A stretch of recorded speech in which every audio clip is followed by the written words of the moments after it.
Coba dibayangin, sebuah perang. Tapi, perangnya nggak pakai bom atau peluru. Senjatanya itu gelombang yang nggak kelihatan.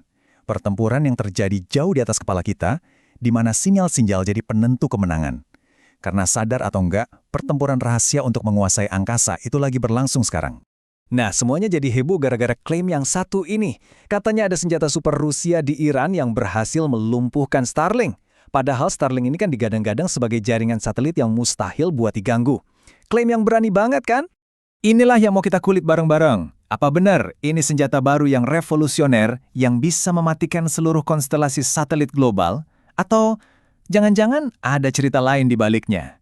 Yuk kita investigasi sama-sama, memisahkan mana fakta dan mana fiksi. Ini dia pertanyaan kuncinya. Gimana caranya satu alat di permukaan bumi bisa membungkam satelit yang lagi melesat ribuan kilometer per jam di orbit?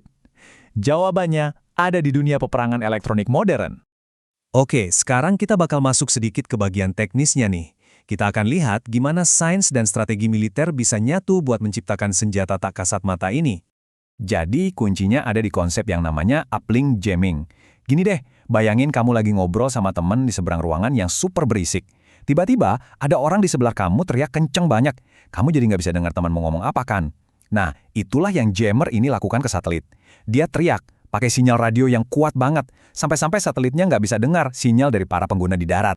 Proses serangannya sendiri bisa kita pecah jadi beberapa langkah. Pertama, sistemnya harus tahu persis di mana posisi satelit target.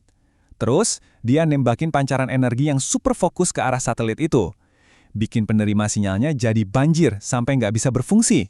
Hasil akhirnya, ya koneksi para pengguna di area target langsung putus.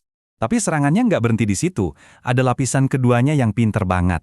Jadi gini, terminal Starlink di darat itu kan butuh GPS buat tahu lokasinya sendiri, biar bisa mengarahkan antena ke satelit yang tepat.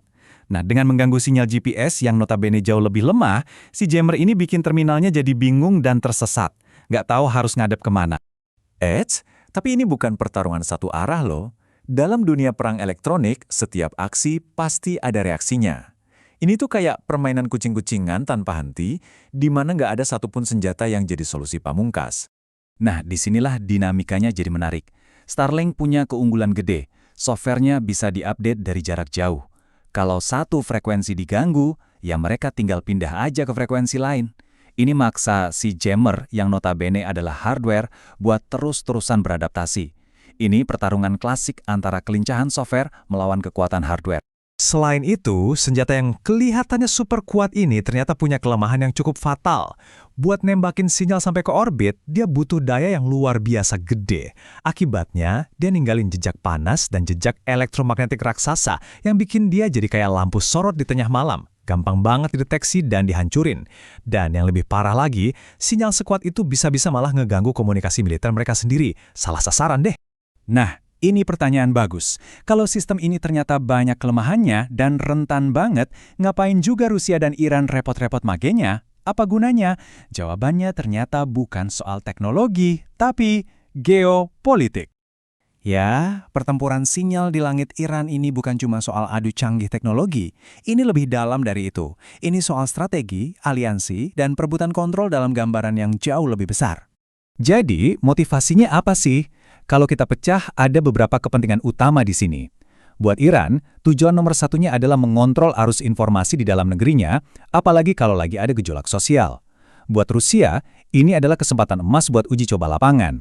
Dan buat keduanya, ini adalah cara buat memperkuat aliansi strategis mereka. Poin yang ini krusial banget. Rusia itu kan berhadapan langsung dengan Starlink setiap hari di Ukraina, di mana jaringan itu jadi tulang punggung komunikasi militer. Nah, dengan membiarkan Iran menguji coba teknologinya, Rusia dapat data berharga banget tentang cara kerja dan kelemahan Starlink di lapangan, tanpa harus ambil risiko di medan perang utama. Iran pada dasarnya jadi semacam laboratorium dunia nyata bagi mereka. Dan motivasi Iran ini bukan cuma teori loh. Kita lihat sendiri contohnya di Januari 2026, waktu ada laporan pemadaman internet besar-besaran di tengah kerusuhan. Ini menunjukkan betapa seriusnya mereka menganggap internet satelit sebagai ancaman terhadap kontrol informasi mereka. Oke, setelah kita lihat sisi teknis dan strategisnya, sekarang waktunya kita balik ke pertanyaan awal. Jadi, apa sih yang sebenarnya terjadi? Yuk, kita pisahkan mana yang fakta, mana yang sekedar fiksi. Jadi, mari kita rangkum. Apakah Iran menggunakan perang elektronik melawan Starlink? Buktinya cukup kuat, jadi bisa dibilang didukung. Apakah metode uplink jamming itu beneran ada?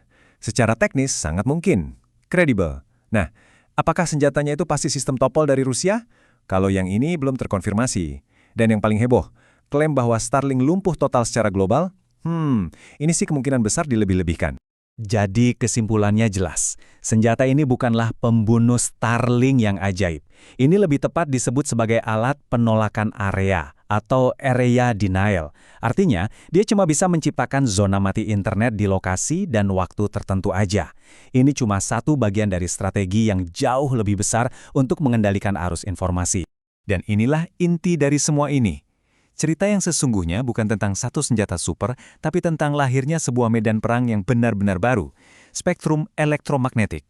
Di dunia tak kasat mata ini, pertarungan untuk mengirim, menerima, dan memblokir informasi akan terus terjadi, dan perannya akan semakin penting ke depannya. Ini meninggalkan kita dengan satu pertanyaan besar. Semakin kita bergantung pada satelit untuk semuanya, mulai dari GPS sampai internet, pertarungan untuk menguasai spektrum ini bakal makin sengit. Jadi pertanyaannya adalah, di masa depan, apakah siapapun yang menguasai langit, berarti dia juga yang akan menguasai narasi dan kebenaran itu sendiri? Sesuatu yang patut kita renungkan bersama.